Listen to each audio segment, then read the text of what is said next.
Allez, fais-le! Épisode Rendez-vous inspirant. C'est le comédien conférencier Hugo Dubé qui est avec nous. Et je parle du comédien Hugo Dubé qui est avec nous en studio. Hugo Dubé qui est avec nous. Notre invité. Oui, Hugo Dubé qui est avec nous. Bonjour. Ben oui, Hugo, comédien, oui, mais auteur, conférencier aussi. Parce que là, Hugo, on a beaucoup d'idées, on a beaucoup d'outils, mais est-ce qu'on sait quoi faire avec? Ben oui, explique-nous ça.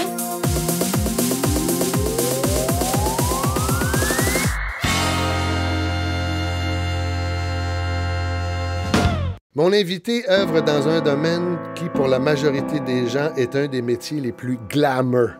Puisque cette personne peut, et j'ouvre les guillemets, se vanter de pouvoir côtoyer sur une base régulière les personnalités publiques, tant du showbiz, télévisuel, cinématographique, sportif, politique, et j'en passe. Je pense qu'il y a à peu près juste les stars d'une autre planète qu'elle n'a pas vu dans son viseur d'appareil photo, et je suis même pas certain. Voyez-vous, elle est photographe autonome depuis 2007. Elle travaille avant tout pour les médias et divers magazines culturels. Elle est membre de la Fédération professionnelle des journalistes du Québec, et heureusement, cet organisme, cette fédération défend la liberté de presse et le droit public à l'information. Personnellement, je l'ai rencontrée sur, je me souviens plus de la couleur, un tapis rouge, bleu, vert, bref, toutes les couleurs lors de lancement de programmation, de première de films, d'événements médiatiques. Et je l'ai trouvée fascinante par son attitude. Et là, j'utilise Amazon. Elle a une façon de se placer, de se tenir pour avoir l'attention des personnalités publiques dans le tourbillon. Parce qu'il y a beaucoup de bruit lors d'une première. Et elle a une job à faire, c'est prendre des photos. Et là, j'ai été ébloui par la qualité de son travail au point de faire un shooting photo avec elle et même d'utiliser une de ses photos pour la pochette de mon balado. Sarah Maud, bonjour. Salut! Merci de prendre de ton précieux temps. Merci de prendre du tien aussi. Écoute, c'est parfait. Donc, si tu veux, on plonge mon questionnaire. Je suis fasciné par la créativité, l'innovation et tout ce qui se passe entre les deux. Et la première question que j'ai envie de te poser, c'est quels sont les ennemis de la créativité et de l'imagination au 21e siècle? Ben, je pense qu'ils ont en fait, je pense que c'est même pas juste au 21e siècle. Je pense que ça a toujours été, ça restera toujours l'ennemi pour l'être humain de la créativité. Je pense que c'est, écoute, c'est une bonne question, mais je pense que d'aussi loin que je peux regarder dans l'histoire, il me semble que ça a toujours été d'être foncièrement installé quelque part, dans le sens d'œuvrer sans se poser de questions, puis de faire son petit bout de chemin, puis de se contenter. Je dirais le contentement de sa vie ou le confort, je te dirais. Je pense que ça reste l'ennemi de la créativité depuis la nuit des temps, là. Être sur le pilote automatique? Absolument, pilote automatique ou même juste le confort. Tu es chez vous, tu fais ta petite routine, tu fais, de ne pas vouloir trop se poser de questions sur ce qui nous entoure. Ouais, je pense que c'est ça. OK. Et puis, bon, je sais que tu as, depuis quelques mois, tu as une idée, tu as un concept un livre, un vernissage. Et de quelle façon cette idée-là t'est venue? Ben, en fait, écoute, ça fait longtemps. Comme photographe, faut juste savoir que comme photographe, depuis que je suis photographe et avant même d'être photographe, je me suis toujours intéressée beaucoup aux gens, à ce qui se passe dans la tête des gens, à leur façon de voir la vie, puis surtout à ce qui les empêche d'avancer ou de communiquer, ou en tout cas à l'authenticité des gens. Puis, je trouve qu'on vit dans une société qui est très, très difficile, je pense, pour le calme intérieur, pour le temps de justement s'intéresser aux autres. Je trouve qu'on est de plus en plus complètement divisés. Et ben, moi, ça me dérange beaucoup. Puis, un jour, en fait, je revenais de Montréal, parce que j'habite pas à Montréal, j'habite en Estrie. Et puis, je revenais de Montréal et puis j'étais dans le brouhaha. J'étais sur l'adrénaline, j'étais dans le brouhaha, j'avais 4000 choses qui me passaient par la tête, mais 4000 hamsters étaient en mode éveil, tu sais. Et je me suis dit, OK, je vais me promener, là, ça va pas, tu sais, je me sentais tellement nerveuse, là. Et je suis allée me promener, puis j'ai rencontré sur ma route un cheval. Et puis, quand on s'entend, un cheval, il était pas sur ma route, mais disons qu'il était dans une écurie, tu sais. Mm-hmm. Je me suis arrêtée, j'ai vu un cheval, je me suis dit, je vais aller le voir. Un peu, j'avais mon appareil photo avec moi. Et puis, quand j'ai rencontré le cheval, j'ai voulu le caresser. Moi, j'ai foncé sur lui, tu sais, comme une grosse brute épaisse, tu sais. Je suis arrivée là, puis j'ai voulu le caresser, puis le cheval, il a reculé. Il m'a craché dessus ou éternué dessus. C'est toujours pas clair, mais en tout cas, il a montré toutes ses dents en éternuant, ou je sais pas. En tout cas, il a grimacé, puis il est parti à courir. Il a fait le tour de son enclos. Puis moi, je l'ai regardé, ben, j'étais un peu surtout, moi, je partais à rire, en fait, mais tu sais, je l'ai regardé, puis il partait à courir, puis il est revenu me voir, puis je trouvais ça impressionnant, puis il est revenu me voir, puis il s'est planté devant moi, vraiment sec, là, puis il a soufflé de ses naseaux, là, fortement. Alors moi, j'ai voulu essayer un peu, tu sais, j'étais un petit peu comme surprise, donc déjà là, mes 4000 hamsters, leur attention était sur quelque chose en particulier et non sur le reste de mon existence, et j'ai voulu rentrer en communication parce que je fais souvent ça, je m'adapte beaucoup aux gens pour essayer de les comprendre puis essayer d'avoir le même langage qu'eux, tu sais, pour pouvoir rentrer en communication avec eux, et il a soufflé, donc j'ai soufflé fortement de mes narines aussi, puis les deux, on s'est comme soufflé ça d'en face pendant 5 minutes, mais moi, je me suis calmée, puis plus je me calmais, et plus il se rapprochait. Et à un moment donné, il a passé la tête et là, j'ai pu le caresser. Et je sais pas, ça m'a ramené à, justement, il m'a imposé son calme, il m'a imposé au calme. Et j'ai eu envie tu sais, j'avais jamais fait d'exposition, j'avais jamais osé. Tu sais, on est dans le développement personnel, on est tellement dans une société qui juge, donc on dirait que j'étais plus timide à être derrière la caméra aussi tout le temps. Donc je me suis dit, OK, je vais me concentrer sur un seul et même sujet, parce que ce cheval-là, dans l'inconscient collectif, le cheval représente la liberté. Je trouve dans une société qui a de moins en moins de liberté, là. Il représente le courage, tu sais, il y a puis les chevaux sont hyper sensibles. Ils sont donc, à ce moment-là, j'ai constaté à quel point le cheval était sensible à mon énergie, sensible à ce que je dégageais. Et les êtres humains, on l'a aussi. Des fois, on ne sait pas pourquoi quelqu'un, on l'aime pas trop, ou quelqu'un, tu sais, ça nous revient pas, ou au contraire, on l'adore tout de suite.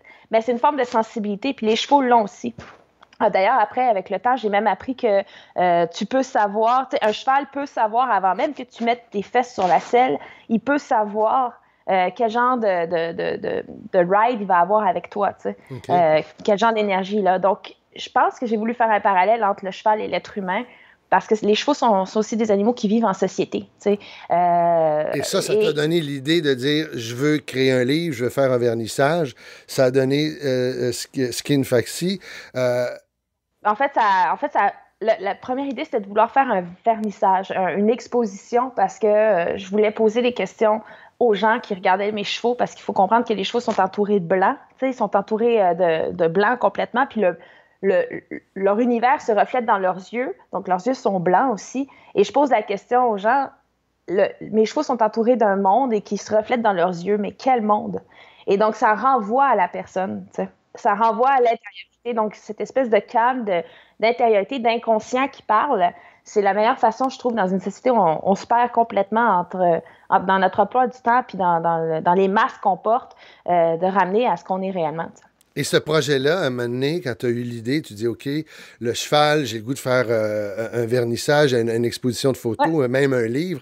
Et à un moment, tu as dû réaliser que c'était pour être difficile. Et qu'est-ce qui fait que tu n'as pas abandonné? Ben, en fait, ça n'a pas été difficile du tout. Ah, OK, tant mieux.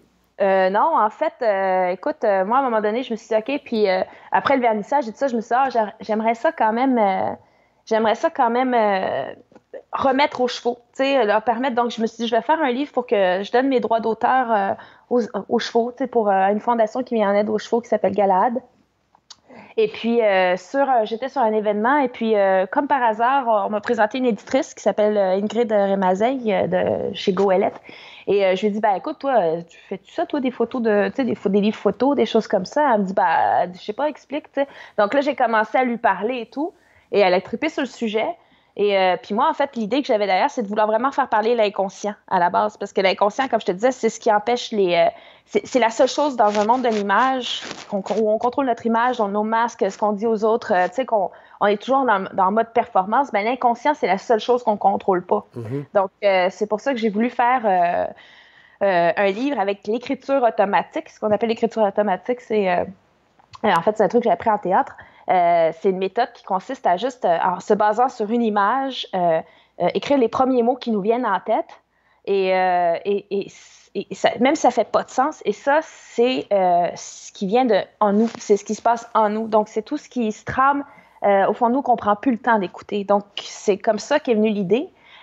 Tout ça, mais c'est drôle hein, parce qu'une démarche créative, c'est jamais aussi clair que ça a l'air. Tu sais, c'est des petits trucs à droite, à gauche, c'est des petites idées qui popent des fois en plein milieu de la nuit, d'autres fois en prenant le café le matin, d'autres fois en parlant avec du monde. Donc à un moment donné, ça fait tout ça se crée, fait un lien. Et t'en viens avec une idée. Et en fait, j'avais cette idée-là, je l'ai présentée à Ingrid et elle a sauté sur l'occasion. Et donc, j'ai même pas eu à me battre, j'ai pas eu à forcer. Les portes se sont ouvertes naturellement à tout, que ce soit quand j'ai voulu rencontrer le propriétaire de chevaux pour les prendre en photo, m'ont dit oui sans problème. Quand j'ai rencontré une éditrice, elle m'a dit oui sans problème. Quand j'ai voulu faire un vernissage, tu sais, le plus difficile, je te dirais, pour répondre en fait à ta question, oui. ça a été le coût. Ça a été, parce qu'un vernissage comme j'ai fait, ça coûte au-dessus de 15 000 $. Donc, pour moi, ça a été de dire, OK, tu sais, je vais gratter les fonds de tiroir, je vais trouver, parce qu'à un moment donné, faut se lancer dans le vide. J'y croyais, je le sentais. Quand je vois que toutes les portes s'ouvraient aussi facilement, à un moment donné, je me suis dit, OK, je suis sur mon chemin. Tu sais, il y a des signes, des fois, dans la vie, tu te dis, OK, clairement, il faut que ça donne quelque chose, tu sais. Et je me suis dit, ben c'est pas grave, je vais me lancer dans le vide parce que justement, des fois, se lancer dans le vide, tu te dis, ben dans le pire des cas, je me serais plantée puis je me relèverais, tu sais. Oui, mais ça, là, tu sautes des questions. Oui, je comprends. Moi, je parle. OK, ben oui. Et en même temps, bon, là, les portes s'ouvrent. Tu es depuis 2007 comme photographe. Tu travailles, tantôt, tu as parlé de performance, on parle d'image, on parle de compétition. Qu'est-ce qui fait que t'arrives, comment tu composes avec l'usure de la performance qui fait en sorte que tu as toujours encore aujourd'hui le goût de donner le meilleur de toi-même? Parce que j'aime les gens. Parce que j'aime être créative. Je te dis pas que des fois, il n'y a pas des moments où je suis tannée, là. C'est pas, ce serait faux de le penser. Mais je pense aussi qu'à un moment donné où il faut savoir se réinventer, mais savoir se réinventer, c'est avoir envie de continuer. Tu sais, j'aime la photographie, j'aime les gens, j'aime la communication qu'on a, j'aime découvrir l'authenticité chez les gens, le moment où le masque tombe, justement. Puis en photographie, moi, c'est vraiment la valeur première de ma démarche artistique, là. C'est vraiment les gens, l'authenticité. Et je pense qu'il y a des moments, il y a des découragements avec tout ça, c'est sûr. Mais comment expliquer? Je pense que tu finis par trouver toujours ton bonheur dans quelque chose, ta créativité, parce que tu es allumé parce que quand tu photographies quelqu'un, ça te renvoie une énergie aussi. Donc, ça fait ça. Mais tu sais, je veux dire, des fois, des tapis rouges, à un moment donné, t'en as ta claque, là. Tu sais, on n'a pas le temps, ça va très vite, on photographie, on n'a pas le temps de communiquer. Donc, il y a toujours un côté alimentaire dans ce qu'on fait qui peut être artistique, tu sais. Oui. Mais il y a toujours aussi l'autre côté où, justement, tu vois, si c'est mon premier projet, c'est peut-être aussi parce que quelque part, il commençait à y avoir une forme d'ennui. Et d'ennui dans le sens de dire, ben là, moi, je pense que là, je suis rendue où j'aurais envie de m'exposer un peu, parce que exposer, c'est s'exposer, tu sais, oui. Et d'avoir envie un petit peu de dire, OK, j'en ai marre de voir à quel point tout le monde contrôle son image, tout ça, que les femmes qui sont magnifiques parce qu'elles ont un double menton, parce qu'elles rient à en pleurer sur une photo et que la photo est magnifique, elles ne s'aiment pas parce qu'il y a un double menton, tu sais, alors que c'est ce qui les rend magnifiques sur la photo, c'est ça, tu sais. Et mais non, on est dans une société où il y a beaucoup de contraintes pour un photographe, en tout cas, ça c'est sûr. Et donc, j'essaie de toujours... je relève les défis au fur et à mesure, puis je sais pas si ça répond à ta question. Oui, en fait, bien écoute, moi, c'était vraiment pour comment tu arrives à donner le meilleur de toi-même. Et là, tu parles de contraintes. Justement, est-ce que créer, innover, c'est apprendre à déranger? Ben, créer, innover, je pense que c'est à la base, plus tu es créatif, plus tu as de contraintes, en fait. Moi, je pense que plus que tu as de contraintes, plus tu es créatif, je veux dire. Je pense que tu sais, quand tu es sur une production puis que tu n'as pas d'argent, tu n'as pas de budget, ben faut que tu fasses avec ce que tu as. Donc, tu deviens 2 fois plus créatif. Donc, c'est ça, OK, tu as un échéancier à livrer, tu as un deadline. Ouais. Toi, le deadline, c'est ce qui fait que tu arrives, tu dis, j'ai moins de budget, j'ai un échéancier et c'est là que je dois avoir des idées. Mais même, tu sais, quand on m'envoie sur une assignation, Journal de Montréal, par exemple, ou dans un magazine, puis que j'arrive, puis il faut que je fasse un portrait, puis que j'ai comme 3 murs blancs, puis pas de fenêtre, tu sais, à un moment donné, tu veux faire une belle image, tu veux faire une belle image aussi, tu veux que la personne soit heureuse et toi aussi, mais en même temps, tu sais, fait que tu t'arranges avec ce que tu as, tu es obligé. Tu sais, ma créativité est très improvisée. J'improvise énormément sur tout ce que j'ai entre les mains. Et je pense que le cerveau, c'est un muscle. Et je pense que quand tu l'entraînes à quelque chose, tu sais, il devient meilleur avec le temps. Mais l'improvisation fait partie, dans mon cas, pour la créativité. Je prends avec ce que les gens me donnent, je prends avec ce que j'ai sous la main. Des fois, j'ai des concepts aussi que, OK, tu sais, mettons, Comme dans ma année, j'avais Dominique Hudson à photographier pour son album. Mais on pouvait pas aller à Cuba. Donc, il a fallu, je trouve, un lieu où ça représentait Cuba, mais au Québec, tu sais. Il a fallu... Et puis, cette journée-là, il fallait qu'il y ait du gros soleil. Ben, il y a plus toute la journée. Fait qu'il a fallu que je me débrouille, tu sais. Donc, c'est de la créativité. C'est un peu les contraintes que tu as. En dessin, je te dirais, tu t'inventes ce que tu veux au fur et à mesure, mais tu as des contraintes de perspective, de lignes qui ne doivent pas se croiser, de choses comme ça. Mais en photo, tu peux pas jouer, tu sais. Il y a beaucoup de gens, je sais, ils font des retouches avec tu sais, ils collent des images et tout ça. Pas moi. Moi, je traite très peu mes photos. Mais, donc, tu sais, c'est ce qui m'allume aussi. C'est que des fois, c'est compliqué, mais c'est ça aussi qui fait que tu deviens créatif. C'est quand il y a des choses qui te déplaisent dans la vie, quand il y a des choses qui t'agacent, ben là, tu vas essayer tu vas essayer de trouver des solutions. Tu vas essayer de... Donc, toute la créativité, pour moi, vient des contraintes que tu as. Des contraintes ou des frustrations ou tout ce qui te dérange t'amène à devoir trouver des solutions naturellement, je trouve. Et c'est comme ça que tu crées. Est-ce que toi, tu es du genre à être créative le matin, le soir, la nuit? As-tu une période que tu sens, tu dis ça, c'est mon moment à moi, là? Je suis plus matin, soir, nuit ou tout le temps? Non, ben en fait, c'est tout le temps parce que j'ai souvent de très longues discussions avec mes 40 000 hamsters. Et non, mais sincèrement, j'ai vraiment beaucoup trop de hamsters.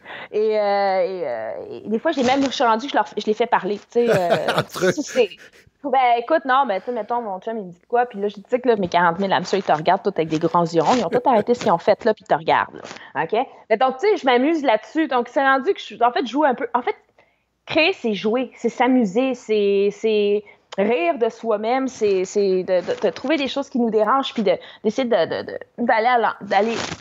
trouver une solution à ça, c'est de parler. Donc, non, j'ai pas d'heure. Je te dirais que c'est, surtout avec le métier que je fais où j'ai pas d'heure non plus là-dedans, tu finis par rencontrer du monde. Même toi, des fois, on a eu des conversations avec toi que ça a été... ça nous a amené plus loin. On a souvent des conversations basées sur l'être humain, sur la philosophie, sur la société. Donc, tu sais, c'est intéressant, je trouve, parce que ça t'oblige à...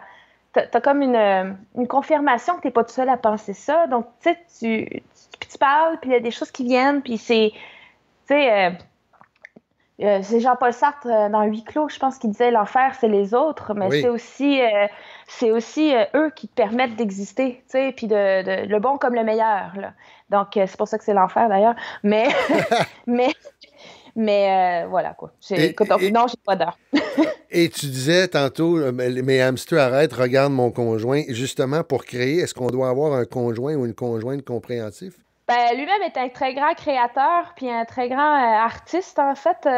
Fait que je te dirais que oui, parce que les moods viennent avec. Tu sais, il y a des fois, tu doutes de toi, puis écoute, lui, des fois, je le regarde, puis là, en ce moment, il s'est remis à la peinture, puis il y a des journées, c'est le champion du monde de la peinture. Tu sais, il clenche tout le monde, puis le lendemain, c'est vraiment une nullité totale. Oui. Donc, tu sais, puis c'est drôle parce que tout ça, c'est une question de perspective, puis de comment tu te sens. Puis lui, il peut flasher sur un détail, tu sais, alors que le lendemain, il va regarder l'ensemble et me dire non, c'est vraiment pas bon. Tu sais, oui, ça fait que des fois, on a des conjoints compréhensifs, ouais, mais je pense qu'il faut que ce soit des conjoints qui comprennent aussi par quoi tu passes, tu sais, ou qui soient très patients.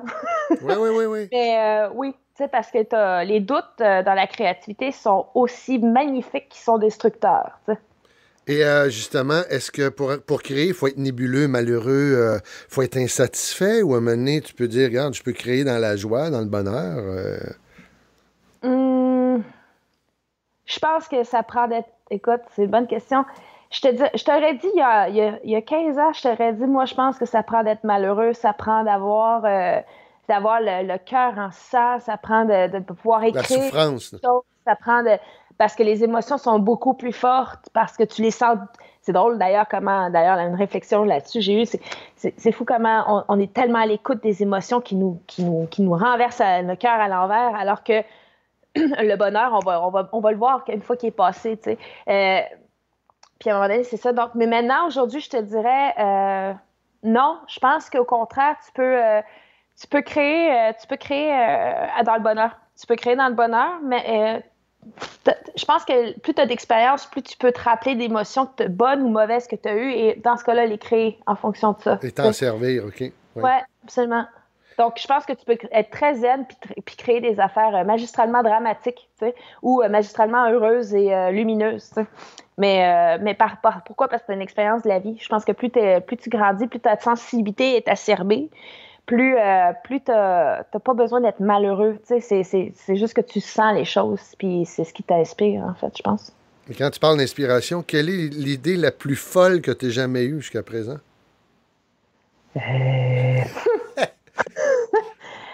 Tu veux dire dans l'inspiration ou... Ben, écoute, oui, quelque chose, c'est oui. L'idée, c'est que quand quelque chose qui pop dans ta tête, tu te dis, wow, quand j'ai fait ça, là, c'était complètement fou, cette idée-là. C'était une idée folle. Écoute, je l'ai pas fait parce que ça n'a pas marché, mais j'ai eu une passe au début de photo, je te dirais, puis ouais, des trucs comme ça un peu. J'ai des petits trucs comme ça qui arrivent. Je sais pas, mettons, j'ai demandé à Ginette Renault, je la connaissais pas beaucoup à l'époque, j'ai demandé à Ginette Renault de monter sa table. OK. Mais je me suis un peu fait dire non, tu sais. Mais pas par Ginette, elle m'a regardé, ben là, regarde ma petite, ça sera pas pour aujourd'hui, là, puis ça va faire.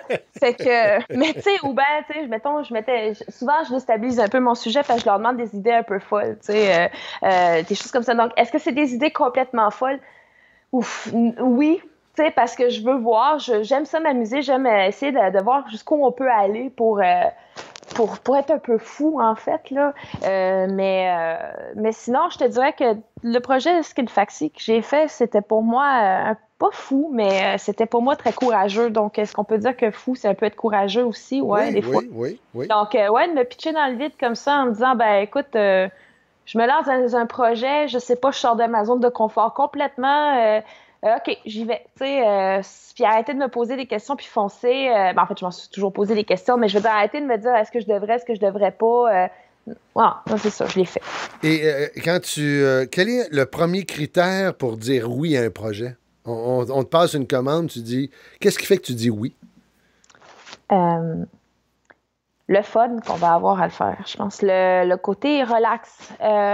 Le côté que je sens que les gens sont... mais les clients, par exemple, je vais sentir que les gens sont ouverts, qu'ils ont envie de partager, qu'ils ont envie de... des fois, en publicité, tu penses que tu travailles, que c'est toi qui crée, mais en fait, c'est ton DA. Et toi, tu essaies d'amener des affaires et ton DA te dit « Ah ouais, c'est bien, mais peut-être qu'on devrait faire ça de cet angle-là. » Et donc, tranquillement, pas vite, tu te fais ramener sur la créativité d'un autre. Et ça, je trouve ça frustrant. Mais des gens où tu te dis, où c'est moi qu'on vient voir en disant « Là, écoute, il n'y a pas longtemps, justement, je shootais un groupe de musique traditionnelle et tout. » Puis on est allé dans de quoi de complètement weird, tu sais. Puis on a fait des photos plus safe, on va dire. Mais après ça, on a dit « OK, on part toujours en concept avec leur album et tout ça. Là, je peux pas parler du concept-là, mais oui. On est parti dans un truc, on s'est amusé, puis tout le monde rigolait, puis tout le monde... Et ça, pour moi, c'est ce qui va me faire dire oui. C'est la liberté.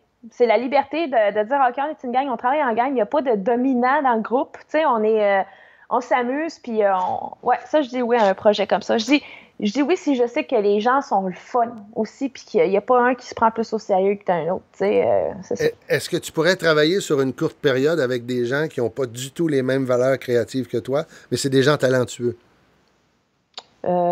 S'ils ne jugent pas ou s'ils ne sont pas méprisants, ouais. OK.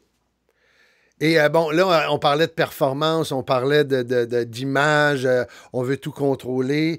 Et là, on est performant, je suis convaincu que le matériel avec lequel tu travailles, ça n'a rien à voir avec les années 70, les années 90. Il y a des cartes numériques, tu peux mitrailler quelqu'un.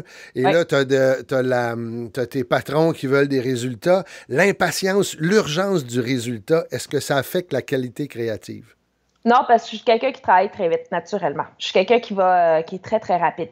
Tu sais, je suis née dans le photojournalisme comme photographe, donc je te dirais qu'au début, c'est stressant, oui, parce que tu sais que tu as 2 minutes pour faire les choses et tout, tu sais, mais au contraire, tu vois, moi, je vois le temps comme une contrainte sur laquelle il faut que donc, au contraire, mon cerveau va juste travailler plus vite à trouver une idée, tu sais. Donc, non, moi, la notion de performance va plus me stresser si, par exemple, je manque de confiance en moi par rapport à un éclairage ou si on me demande de quelque chose de très, très pointilleux puis que je ne sais pas le faire, là, je vais plus être nerveuse. Oui. Là, je vais plus être nerveuse. Donc, oui, là-dessus. Donc, ça fait que je suis moins à l'aise. Donc, tu sais, mais si je sens, comme je te disais, qu'on me demande de quelque chose de très pointilleux, mais qu'on sait aussi que c'est pointilleux puis qu'on le comprend puis qu'on me laisse un peu le temps puis que je me sens pas, comment je pourrais dire... je sais pas, j'ai déjà eu un problème technique sur un shooting, puis il a fallu changer la caméra, il a fallu, puis là, je sentais que tout le monde, ça stressait tout le monde parce qu'il y a des deadlines. Moi, à un moment donné, ça fait OK, tu sais, on se calme, ça va bien aller. Il faut rassurer, il faut dire, regarde, c'est pas grave. Moi, tu sais, il y a une de mes DA qui m'a dit, c'est drôle, au début, quand je travaillais avec toi, j'étais stressée parce que toi, tu prends du temps en arrivant. Tu sais, moi, je suis longue à installer le matin. Tu sais, mettons, on shoot souvent à 7 h le matin. Puis des fois, le matin, c'est comme, OK, tu sais, j'installe ma lumière, je fais mes affaires, je fais mes petits tests, je m'assure que tout soit correct. Mais là, elle, ça la faisait capoter parce qu'on avait 30 minutes de retard. Puis après ça, au contraire, après ça, une fois que moi, je suis setée, là, après ça, je clenche. Ça va très, très vite. Puis là, elle m'a dit, OK, après ça, de ce moment-là, j'ai vu comment tu travaillais. Fait que moi, maintenant, quand elle m'a dit ça, j'ai dit, ah oui, c'est vrai, tu vois, je n'avais pas réalisé. Fait que là, je le dis à mes clients. Je dis, vous allez voir, je suis plus lente à partir, mais après ça, boum, je trace. Donc, tu sais, donc ça va bien, mais c'est des choses que tu apprends au fur et à mesure à force de tes expériences de créativité et tout ça, tu sais. Et quand tu arrives justement, là, tu dis, comment tu arrives à lâcher prise? Il y a un problème, ça coince. Comment tu prends un recul? Comment tu lâches prise? De quelle façon? Est-ce que tu lâches prise ou tu dis, moi, Non, je lâche pas prise parce que si je lâche prise, je pense qu'il y a un abandon qui se fait puis il y a un découragement qui va embarquer, tu sais. En fait, je peux pas lâcher prise. S'il y a quelque chose qui se passe comme ça, je vais trouver... Si vraiment ça marche pas, il faut que je trouve une autre solution. T'sais. Fait que la solution, je suis toujours en mode solution dans ces moments-là. Donc, tu sais, le système D, des brouillardises, là, c'est une qualité première à avoir chez un photographe parce que t'as toujours un truc qui va pas. Il y a toujours un truc qui va pas sur un... Tu sais, en shooting, il y a toujours un petit truc. Donc, puis ça vient pas nécessairement de toi, là, ça peut venir de la production, le modèle qui arrive 4 heures en retard, ça peut être n'importe quoi, tu sais. Mais non, dans ces cas-là, ben OK, on réinstaure, on en jase, OK. Pour moi, c'est de juste rapidement parler, puis souvent, c'est de dire, OK, tout le monde se calme, là, parce que si on est pour shooter toute la journée de même, là, ça va être plate longtemps, là, tu sais. Fait qu'on peut avoir du fun, OK? Puis donc, c'est ça. Mais des fois, moi aussi, c'est moi qui shake. Mais je fais ça, mais je shake en dedans de la même manière. Hein? Tu sais, je suis pas plus rassurée quand ça arrive. C'est juste j'essaie de faire en sorte que l'énergie reste bonne pour que ça revienne tranquillement, tu sais. Et une fois que ou prendre un recul, une fois que c'est fait, est-ce que tu es le genre t'aimes te retrouver seul? Est-ce que tu as un espace créatif, un oasis créatif? Tu dis, ici, là, c'est là que je me ressource. Oui. Moi, écoute, oui, j'ai découvert il n'y a pas si longtemps que ça me prenait ma tanière. Ça me prend un spot où je rentre le soir, je ne parle pas, je me déshabille, je fous ça à terre, je me fous en mou. Puis là, c'est comme, OK, là, je me mets à off complètement, là, les 40 000 hamsters. Ils vont se coucher, tu sais. Donc, des fois, ça me prend, que ce soit par la lecture ou la télé, ou ça me prend de me concentrer sur une seule et même chose pour que tout le monde se calme en dedans, là. Oui. Et je te dirais que c'est ça. Donc, s'il y a du monde qui continue de me parler, moi, je suis une grande sauvage, puis je travaille dans le social, et j'ai besoin des deux pour être bien, tu sais. Mais si j'ai trop de social, comme dans les 9 derniers mois, là, c'est sûr que là, en ce moment-là, c'est la journée où je vais pouvoir être tout seul chez nous, tranquille, là, je l'attends, OK? Même si je suis super reconnaissante de tout, c'est qu'à un moment donné, oui, tu as besoin de... Je ne pourrais pas prendre de recul tant que je suis dans l'action, tu sais. À un moment donné, je vais pouvoir prendre du recul dans un moment de paix. Ça, puis la paix, de se retrouver seule, pour moi, là, c'est super important. Tu sais, il y a plein de femmes, j'entends plein de filles qui disent « Ah, mon Dieu, j'aimerais avoir un chum, je veux vivre avec quelqu'un. » Moi, ça fait depuis que j'ai 14 ans, 12 ans que je dis, écoute, moi, je voudrais jamais vivre avec quelqu'un, je voudrais toujours avoir mon appart, je voudrais toujours avoir mon indépendance, être tout seul, avoir un moment à moi. Et puis, je réalise que c'est ça, c'est qu'à un moment donné, c'est le fun d'être en couple, c'est le fun, tout ça, mais d'avoir un moment où même en couple, tu peux jamais vraiment te retrouver seul. Puis je pense qu'il y a beaucoup de gens qui ont peur de la solitude, alors que moi, je la désire. Tu sais, j'ai besoin de ça. C'est vital pour mon cerveau. Parce que ma santé mentale, en fait, c'est vital pour ma santé mentale. OK. Donc, pour toi, la solitude, c'est un ressourcement. Absolument. Ouais. Et puis là, on dévie un peu et sans devenir moraliste. Quel conseil donnerais-tu à quelqu'un qui commence dans ton métier et quelle est l'erreur, selon toi, la plus fréquente commise par un débutant dans ta profession? Le premier conseil que je vais te dire, c'est juste de dire, regarde, c'est normal que tu stresses à chaque chose que tu fais, là. C'est normal que tu vas rencontrer plein de difficultés. C'est normal que tu vas... le premier conseil que je vais te dire, c'est ne te décourage pas parce que toutes les erreurs que tu fais, toutes les bad luck qui t'arrivent, ta pile qui n'est pas rechargée, ton client qui arrive en retard. Je vais te dire, inquiète-toi pas pour les clients, c'est souvent la faute du photographe aussi, s'il y a un truc qui ne marche pas. Tu sais, puis à un moment donné, tu n'as pas confiance en toi quand tu commences, fait que c'est normal. Inquiète-toi pas avec ça, tu vas stresser, ça va... tu sais, tes doutes, là, sont normaux. Puis plus tu vas avoir d'expérience, plus tu vas confronter des problèmes, plus tu vas devenir meilleur, plus tu vas prendre confiance en toi là-dessus, puis plus ton système D va se créer. Donc, ton cerveau va être s'habituer à ça. Mais l'erreur que je dirais de ne pas faire, c'est que même si tu commences, réalise combien ça te coûte de faire une photo, tu sais. Donc, charge à ton client. Parce que, tu sais, par exemple, la caméra que j'utilise, juste ça, là, juste la caméra, juste le boîtier. Donc, tu n'as pas les lentilles, tu n'as pas le flash, tu n'as pas rien. Là. Juste le boîtier, ça te coûte 10 000 ça coûte une fortune. Donc, quand tu réalises qu'un seul clic te coûte 22 cents, réalise que quand tu en fais 10 000 dans ta journée ou 1 000 ou 5 000 dans ta journée, fais le calcul. Puis là-dessus, tu n'as pas encore payé tes objectifs à 2 000 $, puis tu as ton flash à 500 $. Donc, charge. Parce que tu es en train de te tirer de balle dans le pied si tu le fais pas. T'sais. Et avec le temps, est-ce que tu juges que c'est plus facile de gérer la pression, le trac? Non. C'est pas... En fait, c'est... Oui, ça devient... En fait, ça devient plus habitué. Tu es plus habitué, je te dirais.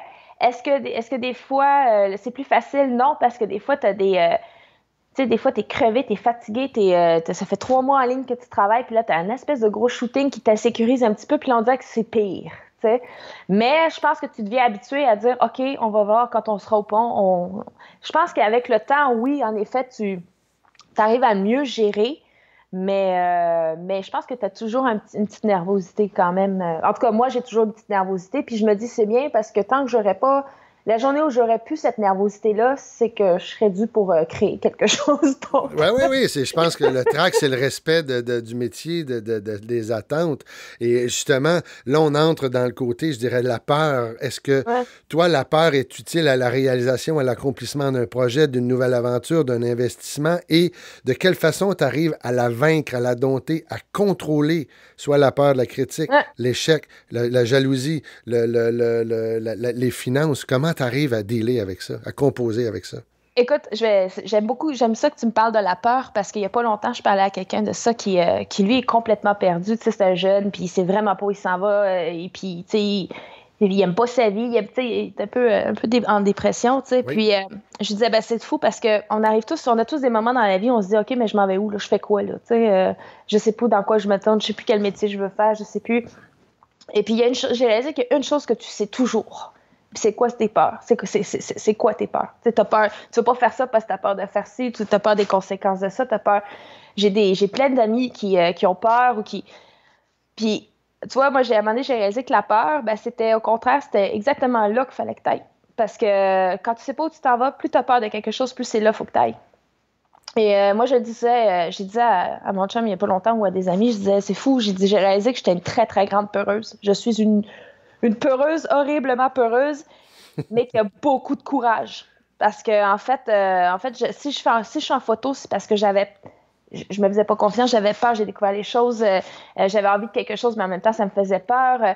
Donc, plus tu as peur de quelque chose quand tu sais pas où aller ou quand tu peux te fier sur tes peurs pour savoir, pour te guider, en fait, parce que plus tu fonces dans une peur, plus tu développes un courage, ça te donne une énergie, je trouve, pour te surpasser et ça te ramène à une fierté personnelle et donc ça te redonne confiance. Et donc, c'est comme relancer un mécanisme d'énergie parce que souvent, quand tu es déprimé ou tu sais pas où tu vas ou tout te semble, tu as peur de tout, il y a quelque chose qui te bloque inconsciemment, il y a quelque chose qui t'empêche d'aller là et souvent, c'est des blocages qui t'empêchent d'avancer dans la vie.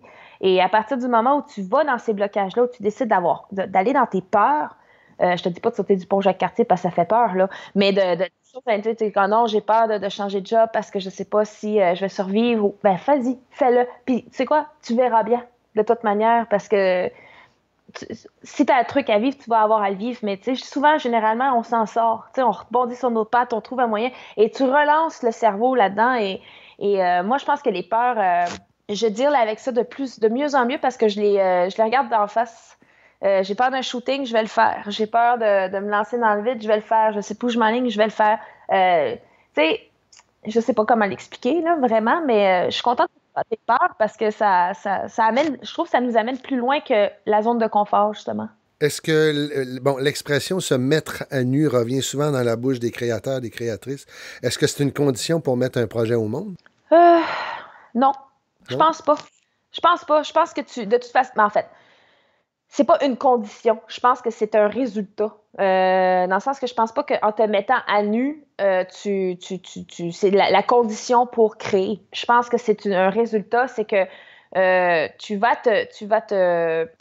vas approfondir qui tu es, oui, mais je pense, écoute, je sais pas comment l'expliquer. Là. Non, mais tu prends le temps, je dirais, c'est parce que ça fait partie des peurs. Là, tu t'exposes, les gens vont te critiquer, il y a des gens qui vont aimer, il y a des gens qui vont être jaloux, il y a des gens qui cherchent on est dans un monde compétitif, dans un monde de performance. On veut essayer certaines personnes vont utiliser ça pour te freiner parce qu'ils jalousent, ils réalisent que tu es en mouvement, tu es en progression. Donc, moi, ma question, c'est, à un moment donné, veux pas, tu fais un vernissage, tu crées un livre, tu t'exposes à ce que je viens de te dire. Oui, ben écoute... Donc, comment tu arrives à te reconstruire après ça? Je dis, des fois, il y a des déceptions, il y a des trahisons, il y a un deuil de quitter une équipe d'enfer. Tu dis, ah, quel beau projet, ou moi, c'était quel beau plateau de tournage. Et là, on doit recommencer. Ça fait partie des peurs, à mon sens. Là. Oui, je pense que c'est là que, de toute façon, tu remarqueras qu'à la fin d'un projet, tu as toujours un moment T'as toujours un moment où tu te ramasses, tu te dis, waouh, après tout ça, je suis tout seul dans ma cuisine en train de faire la vaisselle. Ouais, wow, le spleen. Ouais, c'est ça. Donc, à un moment donné, tu regardes ça, tu te dis, OK, mais ce moment-là, c'est le moment parfait pour prendre du recul. T'sais. Donc, je pense aussi qu'à un moment donné, la peur du jugement, je pense que c'est une des plus grandes peurs chez beaucoup de monde, puis moi y compris, tu sais. Mais à un moment donné, tu te dis, OK, mais je peux pas me limiter à cette peur-là. C'est comme dire, OK, je peux pas...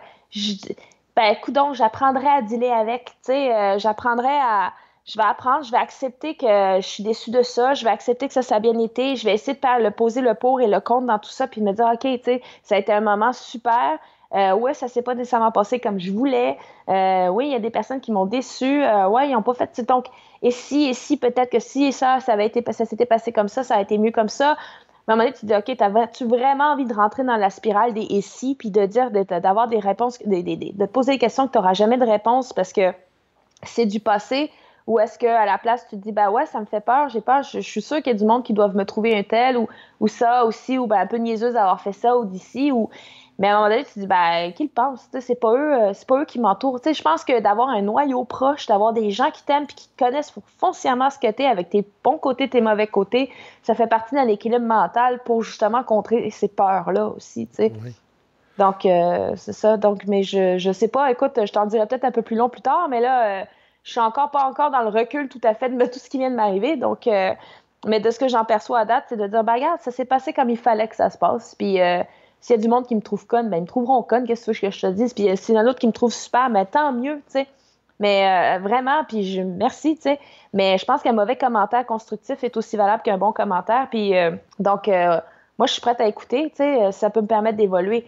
Mais après ça, les commentaires cons ou les peurs de tout ça, tu te dis, ben regarde, ça fait partie de la vie, puis on Parce va que, est-ce que créer, c'est vouloir plaire ou être aimé au risque d'être blessé? Je pense que c'est surtout se découvrir soi-même. OK.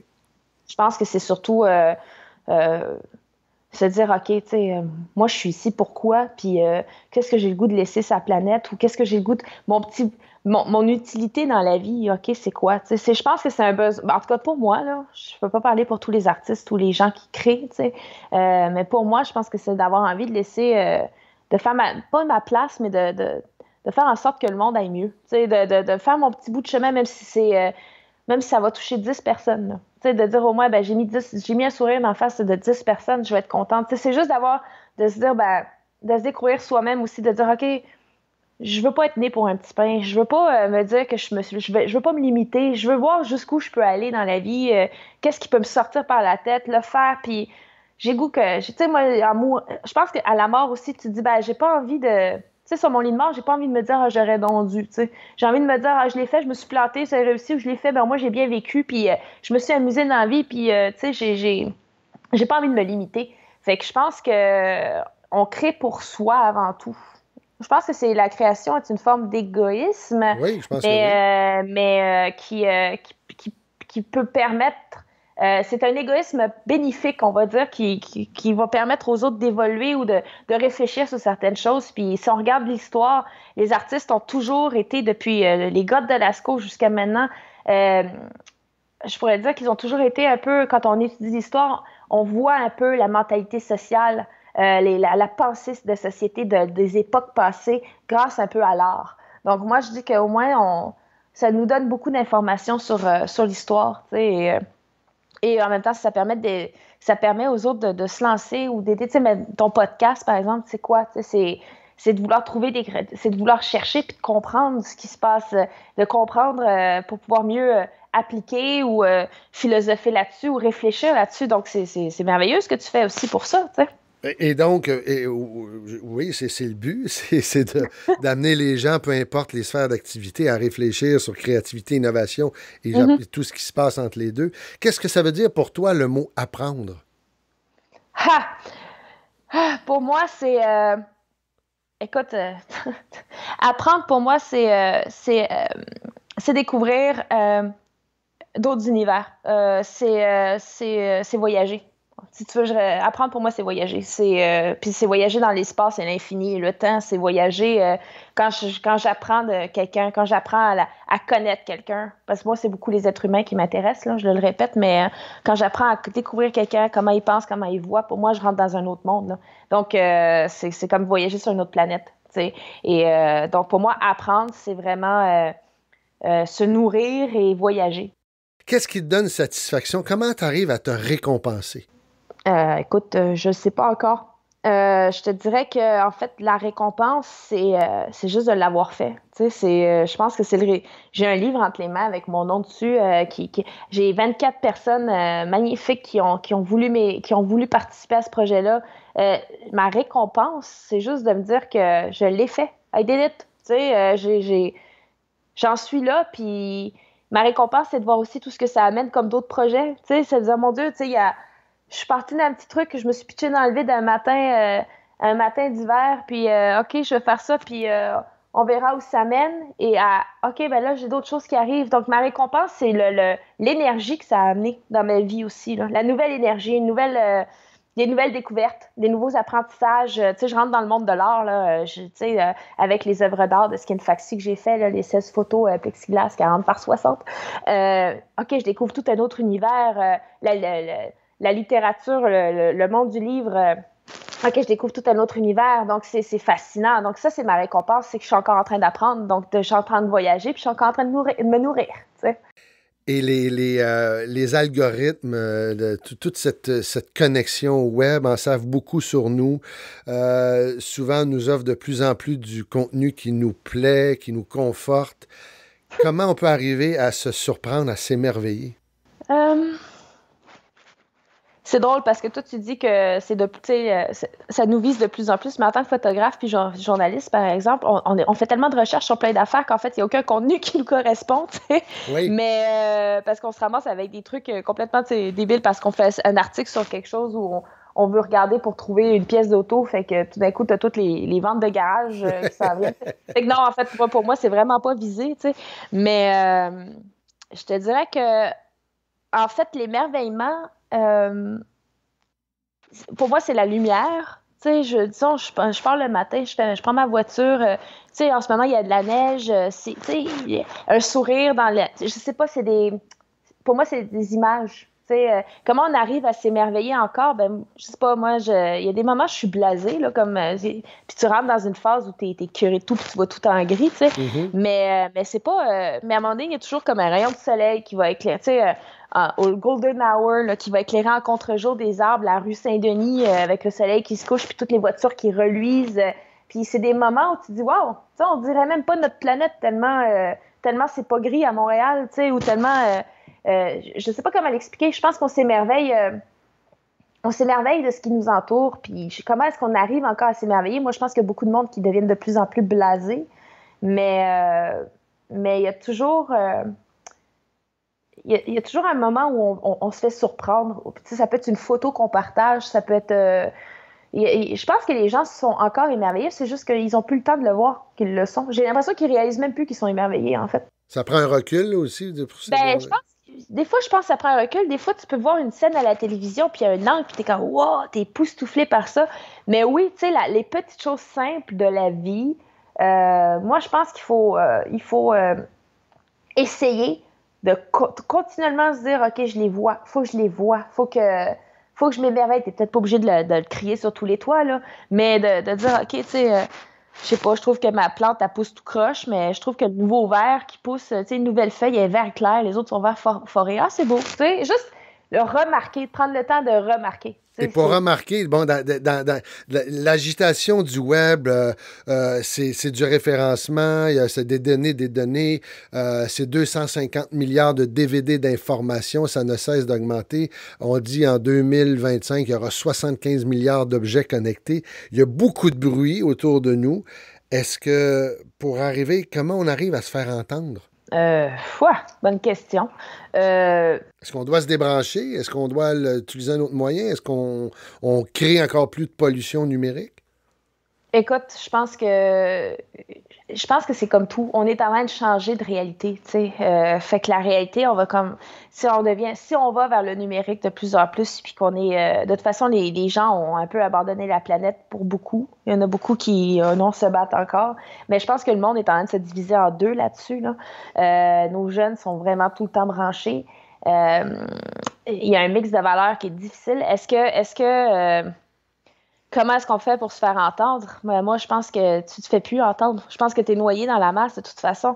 Puis c'est pour ça que ça me fait rire, les gens qui veulent être absolument glorieux puis avoir le plus de likes possible. C'est parce que tu vas faire partie d'une norme très bientôt. T'sais. Donc, c'est comme j'ai rien contre les tatouages. Hein. Mettons, si je veux faire un parallèle, c'est que tout le monde est tatoué maintenant. T'sais. C'est très rare les gens qui ne sont pas tatoués. Puis, alors qu'avant, t'étais marginal parce que tu avais un tatouage. Maintenant, ben, c'est la norme. Donc, je pense que ça va faire un peu la même chose avec le numérique. C'est qu'à un moment donné, ben, il va y avoir des solutions qui vont se créer par rapport aux normes. Je ne sais pas si je suis claire, là, mais je pense qu'à un moment donné, ben, va y avoir quelque chose qui, tu sais, quand tout le monde va avoir fait son chemin là-dedans, là, puis ça va être notre réalité pour tout le monde, encore plus que maintenant. Je ne dis pas que ça va être là, tout de suite demain, là, mais je pense qu'à un moment donné, ben, de ça, on va en ressortir soit deux affaires, soit un besoin de retourner aux sources, de retourner à une réalité ou à quelque chose de très simple, parce que justement, il y en a marre, tu sais, puis la gloire, puis la recherche d'affection, puis de vouloir briller à tout prix, ben ça devient une norme. Tout le monde veut ça. Donc, est-ce que tu peux avoir une notoriété ou une célébrité ou locale, dire je vais être connu dans mon village puis ça me suffit? Ou... Ah ben oui, moi je pense que même dans une famille, tu sais, chacun est roi dans son royaume, là, tu sais, mais je pense que tu peux. Est-ce que moi ça me suffit? Je sais pas. Honnêtement, je pense que tout le monde peut se suffire d'avoir un petit pouvoir, mais en même temps, je trouve ça dommage, tu sais, dans le sens où je sais même pas. En fait, est-ce que j'essaie de. Je suis même pas sûre de ce que je raconte, tu sais, dans le sens où. C'est difficile parce qu'il y a beaucoup de bruit. On veut tous, tu sais, tu l'as vu, t'as sorti un livre, un vernissage, et là, tu entres. Et là, il y en a combien d'événements dans cette semaine-là? Moi, souvent, lorsque je prends la revue Voir ou n'importe quoi, les genoux me plient, je fais, il y a tellement une offre, ne serait-ce que culturelle. Après, il y a une offre financière. Après, il y a une offre de... C'est de partout. Ma question, c'était juste de quelle façon on arrive à se faire remarquer. Tu y as répondu. Et tant qu'à parler de se faire remarquer, si tu étais un slogan de pub, est-ce qu'il existe? Est-ce que tu l'inventes de toutes pièces? Ce serait quoi? Eh boy! OK. Attends. C'est quoi mon deadline?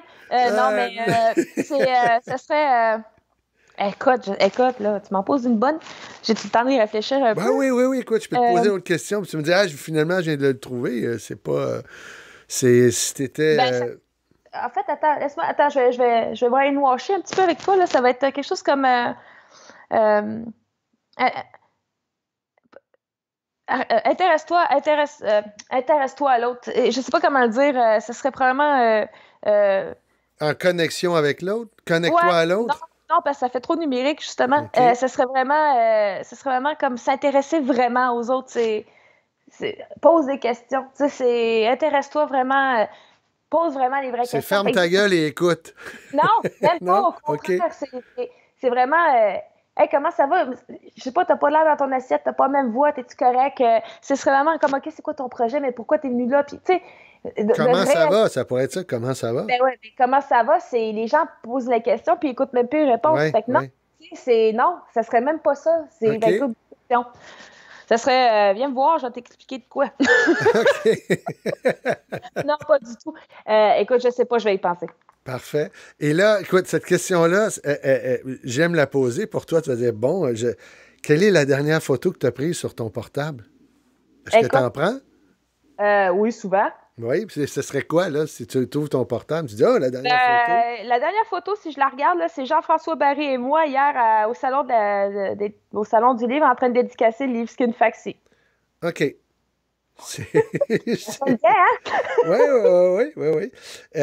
Et est-ce que tu as une idole? Pourquoi tu as cette idole-là et quelle activité tu aimerais faire avec cette personne? Écoute, c'est drôle parce que tu me poses cette question-là parce que je n'ai jamais eu d'idole. Ah non? Non, j'ai jamais eu d'idole. Mais dans les derniers mois, dans les dernières années, je te dirais que deux femmes, je ne pourrais pas dire que c'est des idoles parce que j'ai de la misère avec le mot idolâtrie. Des gens que tu admires. Mais oui, il y a deux personnes que j'admire. C'est Kim Thuy et Sophie Lorrain, je te dirais. C'est deux femmes que je trouve magnifiques en tout point. Kim Thuy, tu sais, écoute, comme je disais il n'y a pas longtemps par rapport à mon projet Skin Faxi, je disais, si tout le monde était comme Kim Thuy ou avait la transparence de Kim Thuy, j'aurais même pas eu besoin de faire mon projet, tu sais. Et Sophie Lorrain, parce que, écoute, je pourrais passer des heures à discuter avec elle, je pense, sur tout ce qui bouge, puis je sais pas, il y a une connexion avec Sophie, elle m'intimide un peu, puis en même temps, à chaque fois que je la vois, je suis tellement heureuse de la voir, tu sais. Donc, ces deux femmes-là, je te dirais, c'est des femmes qui m'inspirent, Kim, parce qu'elle est foncièrement, comme je te disais tantôt, transparente elle-même, puis tout ça, puis moi-même, je le suis, donc je suis peut-être pas à son niveau à elle, parce que mais je le suis, donc écoute, ça a été mon premier coup de foudre féminin qui me tue un jour où je suis allée shooter chez elle. Là, on a eu un coup de foudre féminin. Et puis Sophie Lorrain, vraiment, cette femme-là, pour plein de raisons. Là, ouais. Est-ce qu'il y a une activité que tu aimerais faire avec ces deux femmes-là? Ben, Sophie, j'aimerais aller prendre un café avec. OK. Tout simplement. Kim, je pense que j'aimerais aller faire de la luge avec elle. OK. Ouais, je sais pas. C'est l'idée qui vient en tête. Je sais pas, de la luge, puis ensuite aller prendre un chocolat chaud puis se réchauffer. Ouais, de quoi de même, là. Puis jaser. Moi, c'est parler, puis poser des questions, puis échanger là, avec ces deux femmes-là, plus que quand on le fait dans le brouhaha du travail puis de notre quotidien. Mais de pouvoir prendre le temps avec ces deux femmes-là, d'échanger, ouais, ça serait des activités que je ferais là. Tu parles de café et chocolat chaud. Moi, je veux juste faire un lien. Ton livre, pour moi, c'était ça. C'était prendre un bon café et le savourer, de le déguster. Il y a des arômes, il y a une sensation, il y a un moment, il y a un petit rituel que tu t'es installé, il y a un retour vers toi. Merci pour ça. Ou prendre un bon chocolat et le déguster. Pas le gober, et c'est ce qui me plaît de l'ouvrage que tu as fait. Et ça m'amène à te demander, pour toi, le mot « jouer », qu'est-ce que ça veut dire? C'est pas se prendre au sérieux. Ça veut dire c'est taquiner le monde, même si tu le connais depuis 2 secondes, puis tu sais pas si tu vas ils vont t'envoyer pêtre ou ben s'ils vont rire avec toi. C'est de s'amuser, c'est de taquiner le monde, c'est de poser des questions, puis rigoler un peu des réponses, c'est d'être vrai, c'est de pas prendre la vie au sérieux, de se dire, il y a une impasse qui arrive, ok, c'est vraiment chiant, mais c'est pas grave, il y a d'autres choses. C'est d'arriver à vraiment s'amuser avec tout. T'sais, André Robitaille, il est de même, j'ai l'impression. André, on dirait que, je te dis pas qu'il lui arrive pas des bad luck, là. C'est un homme qui aime jouer, qui aime s'amuser, puis c'est un peu ça, on rigole, on pose des questions, ouais, je pense que c'est ça. Puis je pense que tu le vois des fois quand je travaille. Des fois, je vais taquiner, je vais pousser un peu, ou je fais rigoler les gens quand je shoot en groupe, là, quand je fais des photos de groupe, par exemple. On déstabilise, on rigole un peu. Arrêtez de se prendre au sérieux, là, je te dirais. Prendre ce que tu fais au sérieux, mais pas toi de prendre au sérieux. C'était Vadim qui disait ça, je pense. C'est juste de dire, OK, là, on peut-tu juste comme s'amuser puis avoir du fun, puis c'est pas grave, là, le reste, là, tu sais. Puis interagir en tant qu'être humain sans méchanceté, ça. Oui, il y a des affaires que je comprends pas. Puis il y a une affaire que je comprendrai jamais. C'est les gens qui ont cette capacité à voir du mal où il y en a pas. Ça, c'est quelque chose qui me dépasse, là. Je ne comprendrai jamais, jamais cette aptitude-là à voir des choses. Tu leur dis de quoi, tu prouves le contraire de tout ce qu'ils pensent, mais ils continuent de percevoir que tu as un intérêt derrière, alors que tu le fais franchement et sincèrement. Ça me dépacterait. Ça va toujours me débecter, tu sais, vraiment. C'est des manipulateurs, peut-être, des manipulatrices, Écoute, des gens qui... je pense que c'est des insécures profonds, là, mais ou des gens qui doivent voir ce qu'ils font chez les autres, je sais pas. Puis je veux pas juger, je pense que j'ai pas simplement pas... Je dirais que s'il y a des gens que j'ai pas nécessairement envie d'avoir dans ma vie, c'est ces gens-là. Le reste, parce que ça complique tout. On dirait, il faut toujours s'expliquer pourquoi tu agis comme ça, nanana. Ouais. Alors que non, puis même quand tu le fais, ils te croient à moitié, puis là, tu es obligé de te justifier, puis non, tu sais, on peut-tu juste comme, tu peux-tu voir que la personne en face de toi, c'est J'ai pas... le goût de m'amuser. Jouer, est-ce que c'est garder la naïveté aussi? Une naïveté intelligente? Moi, je trouve que la naïveté... Écoute, depuis que je suis petite, je protège ma naïveté le plus possible. Les illusions puis ma naïveté... pour moi, les illusions sont importantes aussi. Garder ces illusions le sont. Pour moi, depuis que je suis petite, je réfléchis à la réalité, puis je réalise que la réalité n'est pas la même pour tout le monde. Puis plus tu réalises... Faut pas aller trop loin là-dedans parce que tu peux virer fou, là.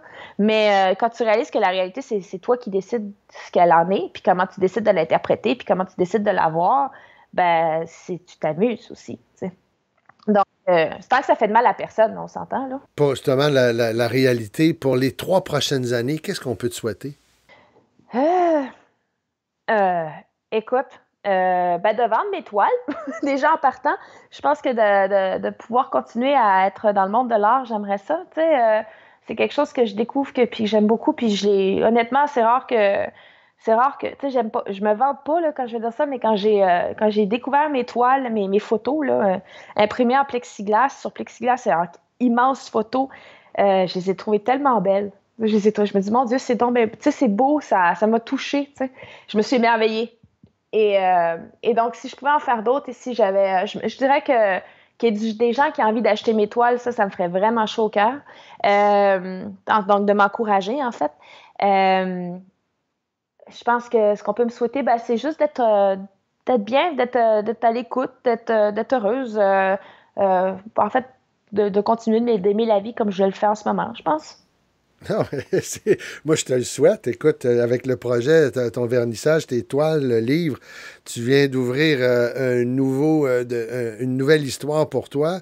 Moi, je nous souhaite de continuer à te voir sur les tapis rouges de partout, les shootings que tu fais, parce que tu amènes t'amènes une énergie unique. Si tu es encore là après 11 ans, c'est parce que tu es encore passionné. La qualité de ton travail est toujours là. C'est fascinant. Puis en même temps, quand tu dis tu parlais de déstabiliser aussi les gens pour les amener à monter sur une table. Moi, il y a quelque chose qui me fascine, un photographe, et chez un ou une photographe, particulièrement une photographe, je ne sais pas pourquoi, Heidi Hollinger, c'était la première, et ça un peu, c'est que vous avez toujours une espèce de cube devant les yeux et on voit juste votre sourire. Et à un moment donné, c'est le sourire quand tu fais quelque chose et la bouche, il y a quelque chose, le contact qu'on a avec le photographe, c'est sa bouche. Alors, quand on voit qu'un photographe est heureux ou heureuse de ce qu'il vient de voir dans son écran, sa bouche trahit. Et moi, je trouve ça fascinant. Et je me souviens, Heidi Hollinger, c'était ça. Je me disais, OK, elle a réussi à faire coucher des politiciens dans le bain. Puis je me disais, probablement, c'est à cause de sa bouche. Et toi, tu as à peu près, j'avais cette sensation-là aussi, c'est que quand il y a une satisfaction, il y a quelque chose qui se passe au niveau de la mâchoire. Et garde ça, moi je trouve ça fabuleux. Et ce que je te souhaite encore dans l'avenir, de pouvoir nous permettre de nous offrir ta bouche. Parce que c'est ce qu'on voit, veux pas. Regarde-toi dans le miroir, mais maintenant tu dis, c'est vrai, il ne voit que ma bouche. On voit un long tube, on voit un écran, il y a un reflet, il y a un miroir. Personnellement, comme acteur, c'est toujours plus difficile de te faire pincer parce que pour moi, un photographe, c'est quelqu'un qui vient pincer le moment. Lorsque j'avais été voir l'exposition dans le Vieux-Montréal, le World Photography ou je sais pas quoi, tu peux passer... tu regardes un moment, une photo, Un film, un roman, tu vas à ton rythme, mais la photo, c'est un moment qui a été saisi. La personne qui est en feu, qui traverse parce qu'elle vient de recevoir une bombe lacrymogène ou peu importe, c'est ce moment-là, je trouve ça fascinant. Puis je me dis, comment il arrive à le voir à travers un petit carré, une lentille? Je trouve ça fascinant. C'est un métier fascinant. Veux-tu connaître ma théorie là-dessus? Oui, vas-y. Pour l'intérêt de la photo, ce que c'est, outre le désir de l'avoir la gloire et tout ça, pourquoi les gens accrochent sur la photo, je pense? Vas-y. Parce que ça leur ouvre les yeux sur le monde.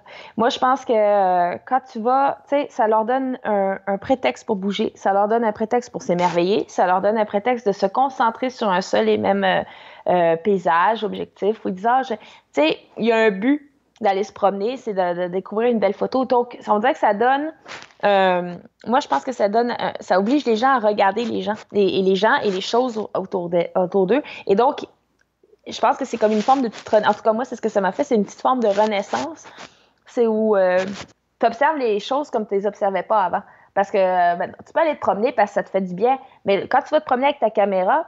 Puis là, tu dis, ah oui, ça, je vais le prendre en photo. Et là, tu te rends pas compte que ton heure de marche qui aurait dû durer juste 1 heure, ben, s'est transformée en 3-4 heures parce que tu t'es arrêté sur plein de trucs, tu as vu plein de choses, tu es revenu, puis là, tu re-regardes les photos, puis tu te réinspires de tout ça. Donc, moi, je trouve que ma théorie sur pourquoi les gens accrochent autant sur la photographie, c'est que ça leur permet de s'émerveiller à nouveau. Puis d'être dans le moment présent aussi. Absolument. Absolument. Dis-moi, j'ai une question pour toi. Oui. Tu as lu le livre Skin Faxi, tu l'as délecté de ton café? Je le lis, mais je ne l'ai pas tout lu. Je prends des morceaux, je prends le temps de réfléchir. C'est quelque chose qu'on déguste. OK. D'accord. Parce que maintenant, je veux pas... Souvent, on gobe tout. Je prends une page, je le lis, hop, je réfléchis aux mots, je regarde l'image. OK, ce cheval-là, comment il est. Moi, ce que j'aime d'une photo, toi, tu décris faire la photo, mais moi, comme spectateur, je ne suis pas un photographe.